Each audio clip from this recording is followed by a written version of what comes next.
নমস্কাৰ ধুনীয়া ইল চাপলংগৰ বাবে এযোৰো খুবেই ধুনীয়া পদ্মিনী কটনৰ পাজকৰ যোৰা হ'ব মাল্টি কালাৰ ৱৰ্কবোৰ কৰি ধুনীয়াকৈ বনাই দিয়া হৈছে এখন থাকিব মেখেলাখন এযোৰো ডিসকাউন্ট কৰি ৰেডি টু ৱেৰ ল'ব পাৰিব 3250 रुपीस ভাল লাগিলে স্ক্ৰিনশ্বট লৈ থব পাৰে আৰু এযোৰো গ্ৰীন আৰু ৰেড চেকত কৰি ধুনীয়াকৈ বনাই দিয়া হৈছে মাল্টি কালাৰৰ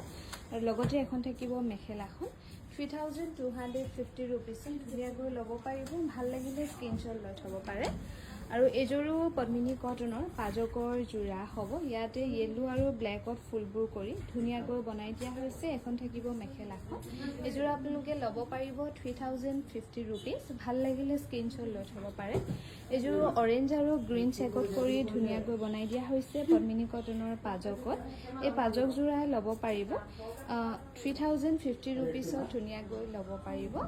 3050 रुपीस এযোৰো ব্লু ৰেড আৰু হোৱাইট চেকত কৰি ধুনীয়াকৈ বনাই দিয়া হৈছে সিম্পলত পদ্মিনী কটনৰ পাজকত হ'ব এযোৰা ল'ব পাৰিব 2980 रुपीस 2980 টকা ধুনীয়াকৈ ল'ব পাৰিব ভাল লাগিলে স্ক্ৰিনশ্বট লৈ থব পাৰে এযোৰো খুবেই ধুনীয়া পাৰ্পল আৰু হোৱাইট চেকত কৰি ধুনীয়াকৈ বনাই দিয়া হৈছে পদ্মিনী কটনৰ পাজকত এযোৰ ল'ব পাৰিব 3050 रुपीस ভাল লাগিলে স্ক্ৰিনশ্বট লৈ থব পাৰে